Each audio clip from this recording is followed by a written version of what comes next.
जय हिंद दोस्तों, कैसे हैं आप लोग। उम्मीद है अच्छी होगी। आपका स्वागत है हमारे चैनल स्टडी 9 वे। आज हम आपको पढ़ाने वाले हैं जीएस की प्रीवियस ईयर क्वेश्चन, जो इंडियन आर्मी अग्निवीर 2024 के लिए अति महत्वपूर्ण क्वेश्चन है। जो इंडियन आर्मी अग्निवीर का आपका पेपर होने वाला है, इसके लिए अति महत्वपूर्ण क्वेश्चन है ये जीएस के। इन पर रट्टा मार लीजिएगा, ठीक है। तो अपनी क्लास करते हैं बिना किसी देरी के। देखिएगा पहला क्वेश्चन। पहले क्वेश्चन में हमको क्या दिया हुआ है। Main organ of respiratory system in human body is dash. मानव शरीर में श्वसन प्रणाली का मुख्य अंग कौन सा होता है। हमें बताना है रेस्पिरेटरी सिस्टम ह्यूमन बॉडी का कौन सा है। मैन ऑर्गन कौन सा है। लंग है, ठीक है। कौन सा है। लंग यानी फेफड़े। ए इज द राइट आंसर, ठीक है। एक इसमें एक क्वेश्चन और पूछा जाता है हमारा, जो किससे रिलेटेड होता है। हमारी जो रेस्पिरेटरी सिस्टम होता है वो होता है लेरिंक्स। क्या होता है। लेरिंक्स क्या होता है। ये एक वॉइस बॉक्स होता है। क्या होता है ये। Voice box. इसका काम क्या क्या होता है। ये एक तो होलो होता है, मतलब कि होलो ऑर्गन होता है, मतलब कि खोखला खोखला अंग होता है हमारे शरीर का। और जिसमें हम क्या करते हैं, ये हमें परमिशन देता है बोलने की और साउंड आवाज निकालने की, ठीक है। लेरिंक्स के द्वारा ही हम अपनी आवाज निकाल पाते हैं। जैसे मैं बोल रहा हूँ, किसके कहाँ से आवाज निकल रही है, ये हमारी निकल रही है लेरिंक्स द्वारा, ठीक है। ये क्वेश्चन पूछा जाता है कि हम आवाज किसके माध्यम से निकालते हैं, तो ये बताना होता है हमें। ये वाला ऑप्शन राइट टिक करना होता है, लेरिंक्स वाला, ठीक है। इसमें क्या था। ऑप्शन ए यानी फेफड़े। फेफड़े इज द राइट आंसर। दूसरा क्वेश्चन देखिएगा। Chemical formula of laughing gas, यानी लाफिंग गैस का रासायनिक सूत्र कौन सा है, ये हमको बताना है। N2A है, NO है, या NO2 है, या N2O3 है। तो लाफिंग गैस का फॉर्मूला क्या होता है। केमिकल फॉर्मूला ये होता है N2O, ठीक है। तो N2O देख लो, इसमें कौन सा है। Option A. Option A is the right answer, N2O। ये लाफिंग गैस का केमिकल फॉर्मूला है। क्वेश्चन नंबर तीसरा देखिएगा। Which substance is used in thermometer.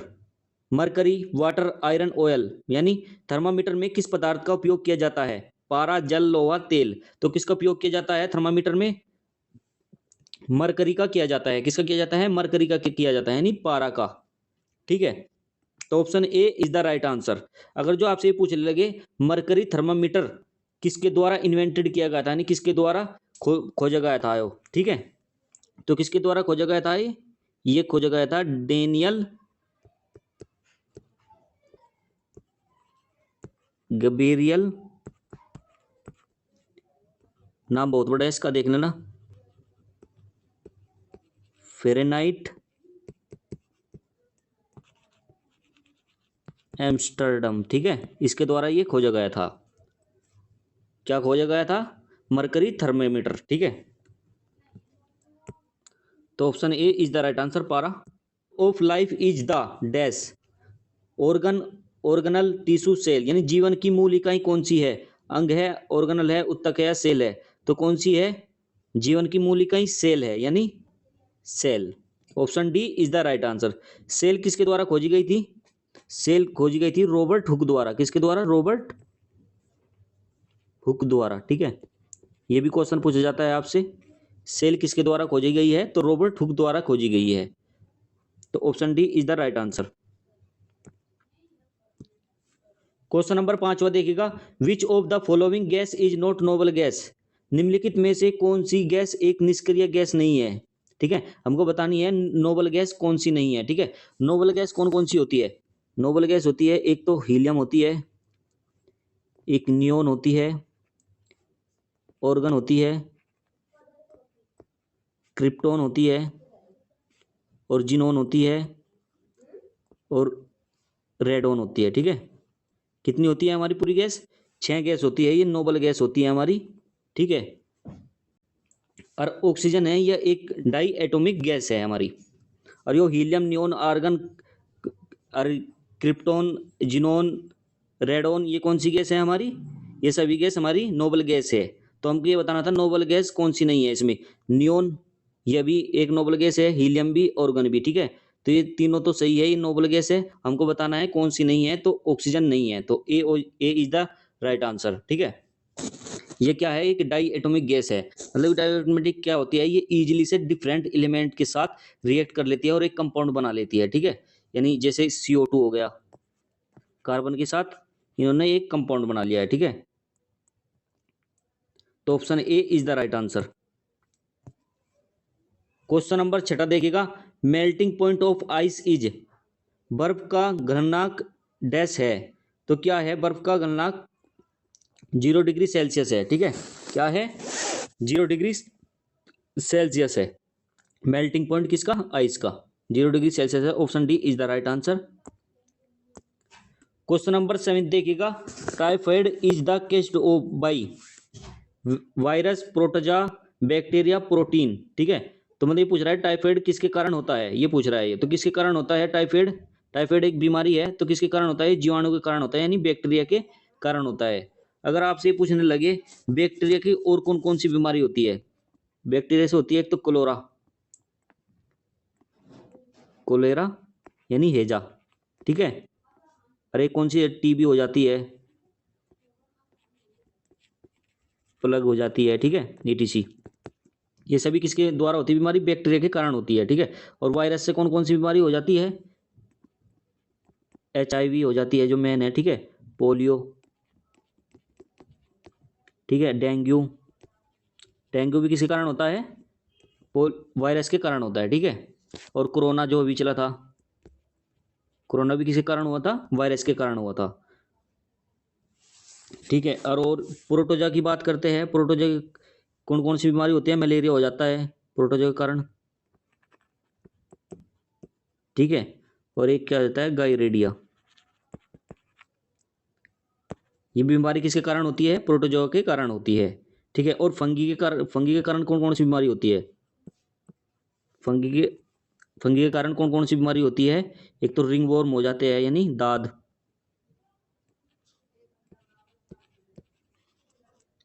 Athlete fit हो जाता है, एथलीट्स फुट हो जाता है। ठीक है, यानी बहुत मोटा पैर हो जाता है इसमें हमारा। ठीक है, बहुत ही मोटा, इसको बोलते हैं एथलीट्स फुट। ये किसके कारण होता है, फंगी के कारण होता है। तो इस क्वेश्चन का हमारा आंसर क्या था, ऑप्शन सी यानी बैक्टीरिया। टाइफाइड किसके कारण होता है, बैक्टीरिया के कारण होता है। Option C is the right answer. Question number 8वां देखिएगा, brass contains dash, copper and tin, copper and silver, copper and nickel, copper and zinc. ये पूछ रहा है यानी पीतल में डैश होता है, मतलब कि हमें एल्लोय बताना है, मिश्रण बताना है, ब्रास किस किस का एल्लोय है। ठीक है, ये बताना है हमें। तो ये किस किस का होता है, कॉपर और जिंक का होता है, यानी कॉपर एंड जिंक का। इसमें देख लीजिएगा, option D is the right answer, यानी तांबा और जस्ता से पीतल बनता है। यानी कौन कौन से एल्लोय है ब्रश के, कॉपर एंड जिंक है। ठीक है, अरे एक और क्वेश्चन पूछा जाता है आपसे, इसके एल्लोय बताना, ब्रोंज के यानी कांसा के, इसके एल्लोय मिक्स धातु कौन कौन से होते हैं, किस कौन कौन सी मिक्स धातु का बनता है, ये बनता है कॉपर एंड टीन से बनता है। ठीक है, किस किस से बनता है, कॉपर और टीन से बनता है, ब्रोंज यानी कांसा, कॉपर और टीन से बनता है यानी इस्पात, कॉपर और इस्पात। ठीक है, इसका आंसर क्या था, D, D is the right answer. Question number 9 देखिएगा, which instrument is use to see है हेवनली बॉडी, यानी खगोलीय पिंडों को देखने के लिए किस उपकरण का उपयोग किया जाता है, दूरबीन यानी टेलीस्कोप, बायोस्कोप, पेरिस्कोप, माइक्रोस्कोप। तो जो हम देखते हैं, बड़ी बड़ी बॉडी देखते हैं, किसके कारण देखते हैं, टेलीस्कोप के कारण ही देख पाते हैं। ठीक है, किसके द्वारा देखते हैं हम, टेलीस्कोप के द्वारा देखते हैं। खगोलीय पिंडों को देखने के लिए एक किस उपकरण का प्रयोग किया जाता है, टेलीस्कोप का प्रयोग किया जाता है। ठीक है, और इसका उपयोग कहाँ किया जाता है, ये बायोस्कोप है जो, इसका किया जाता है एक सीक्वेंस ऑफ इमेज की जाती है इसमें, मतलब कि अरे इमेज को देखने के लिए किया जाता है इसका। ठीक है, एक बार में हम किसी इमेज को देखना चाह रहे हैं तो इसका उपयोग किया जाता है बायोस्कोप का। ठीक है, और पेरिस्कोप का कहाँ किया जाता है, ये हम छिपकर, मतलब कि छिपकर कहीं भी इस उपकरण का उपयोग कर कर, मतलब कि अपने अराउंड सारे वातावरण को देख सकते हैं। मतलब कि क्या करता है, ये रिफ्लेक्ट करता है इमेज को। ठीक है, पेरिस्कोप। और माइक्रोस्कोप का क्या काम होता है, ये छोटे छोटे ऑब्जेक्ट होते हैं, यानी स्मॉल ऑब्जेक्ट होते हैं, जैसे सेल हुए या कुछ भी छोटा कीड़ा, या जिसे हम देख नहीं सकते अपनी नेक्ड आई से। ठीक है, तो तब हम किसका उपयोग करते हैं, माइक्रोस्कोप का यूज करते हैं। ठीक है, तो option D is the right answer.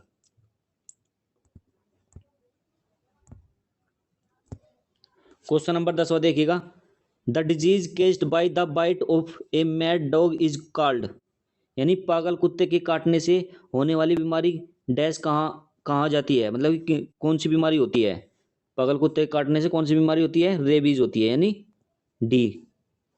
और डेंगू किसके कारण होता है, ये वायरस के कारण होता है। और कोलेरा किसके कारण होता है, ये होता है बैक्टीरिया के कारण होता है, आपको मैंने पीछे बताया है। और मलेरिया किसके कारण होता है, ये होता है प्रोटोजा के कारण। ठीक है, तो option D is the right answer, rabies, कुत्ते काटने से कौन सी बीमारी होती है, रेबीज बीमारी होती है। क्वेश्चन नंबर 11 देखिएगा, 11वें में हमको क्या दिया हुआ है, Mendeleev's periodic table is based on, ठीक है, यानी मेंडलीव की अवरत सरणी डैश पर आधारित है। हमको बताना है जो पीरियोडिक टेबल है मेंडलीव्स के हिसाब से वो किसके बेस पे है। ठीक है, ये बताना है हमको, तो किसके बेस पे उन्होंने अरेंज की थी, एटॉमिक मास पर अरेंज करी थी पीरियोडिक टेबल को, यानी जैसे कि मास बढ़ता जा रहा है उसी हिसाब से इंक्रीज हो रहा है, उसी हिसाब से इन्होंने क्या किया, पीरियोडिक टेबल को रख दी। ठीक है, ये किन्होंने की थी, मेंडलीव्स ने। ठीक है, पीरियोडिक टेबल को अरेंज की थी एटॉमिक मास के हिसाब से। और एक और क्वेश्चन पूछा जाता है इसमें, जो मॉडर्न पीरियोडिक टेबल है ये किसने अरेंज करी थी, ये किसके हिसाब से हुई थी, ये हुई थी आपकी एटॉमिक नंबर के हिसाब से हुई थी। ठीक है, कौन सी, मॉडर्न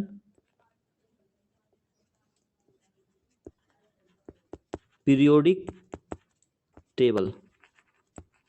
ठीक है,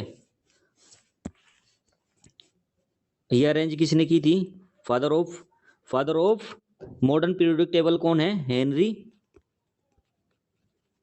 मूसले। ठीक है, कौन है, इन्होंने डिस्कवर की थी यह मॉडर्न पीरियोडिक टेबल, हेनरी मूसले ने। ठीक है, और किसके हिसाब से की थी, एटॉमिक नंबर के हिसाब से की थी,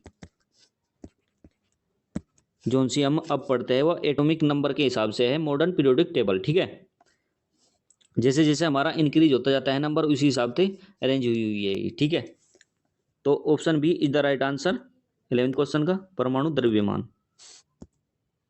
क्वेश्चन नंबर 12 देखिएगा, the intensity of an earthquake is measured on, मतलब कि जो इंटेंसिटी है अर्थक्वेक की वह किसके द्वारा मापी जाती है,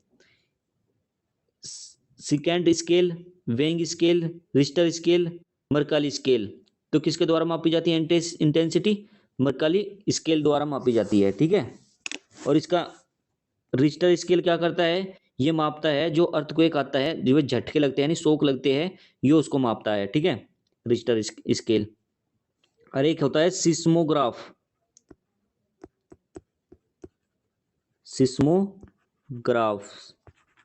ये किसका पता लगाता है, अर्थक्वेक का पता लगाता है। ठीक है, ये क्या मापता है, जो सिस्मिक वेव होती है यानी वाइब्रेशन होती है अर्थक्वेक की, वो उनको मापता है, सिस्मोग्राफ। इसका आंसर क्या था, option D is the right answer, मरकाली पैमाना। क्वेश्चन नंबर 13 देखिएगा, इन अवर बॉडी लिगामेंट्स कनेक्ट्स, मतलब ये पूछ रहा है हमारे शरीर में लिगामेंट्स से जुड़ते हैं उसको क्या बोलते हैं, यानी जो लिगामेंट होते हैं, लिगामेंट बोलते हैं जब बोन टू बोन जुड़ते हैं। ठीक है, क्या जुड़ते हैं, बोन टू बोन जुड़ते हैं, यानी हड्डी से हड्डी जुड़ती है, उसको हम क्या बोलते हैं, लिगामेंट्स बोलते हैं। ठीक है, और एक होता है टेंडन्स। ठीक है, ये होता है बोन टू मसल, जब हड्डी मसल से जुड़ती है यानी मांसपेशियों से जुड़ती है, इसको बोलते हैं टेंडस। क्वेश्चन नंबर 14 देखिएगा, which of the following is a major component of biogas. ठीक है, निम्नलिखित में से कौन बायोगैस का एक प्रमुख घटक है। बायोगैस वो होती है जो किसी चीज के सड़ने से बनती है, यानी यहाँ पर हमारी पृथ्वी पर बन रही है, मतलब कि किसी एक्स्ट्रा पदार्थ का यूज होकर, जैसे किसी की बॉडी हुई या हरे पदार्थ हुए, ठीक है, लकड़ी हुई, उसके द्वारा बनती है। सबसे ज्यादा कौन सी गैस बनती है, मीथेन बनती है। ठीक है, प्रमुख बायोगैस है कौन सी है, मीथेन है, ये लगभग 45% से 75% तक बनती है। ठीक है, और दूसरे नंबर पर बनती है कार्बन डाइऑक्साइड, यानी ये बनती है 25 से 50% तक लगभग। ठीक है,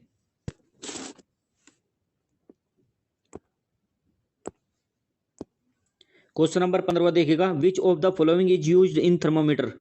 थर्मोमीटर में कौन सा क्वेश्चन नंबर 15 देखिएगा, which of the following is used in thermometer. Gold, silver, mercury, copper. तो किसका उपयोग होता है थर्मामीटर में? मरकरी का उपयोग होता है। ठीक है, ये क्वेश्चन शायद पहले भी आ चुका है। किसका उपयोग होता है? मरकरी का उपयोग होता है, यानी पारा। तो option C. Thanks for watching this video. Like करिएगा इस वीडियो को, कमेंट करके बताइएगा कैसी लगी, और शेयर जरूर करिएगा। और जिसने सब्सक्राइब नहीं किया है अभी तक हमारे चैनल, सब्सक्राइब कर दीजिएगा, और लाइक शेयर करना मत भूलना। ठीक है।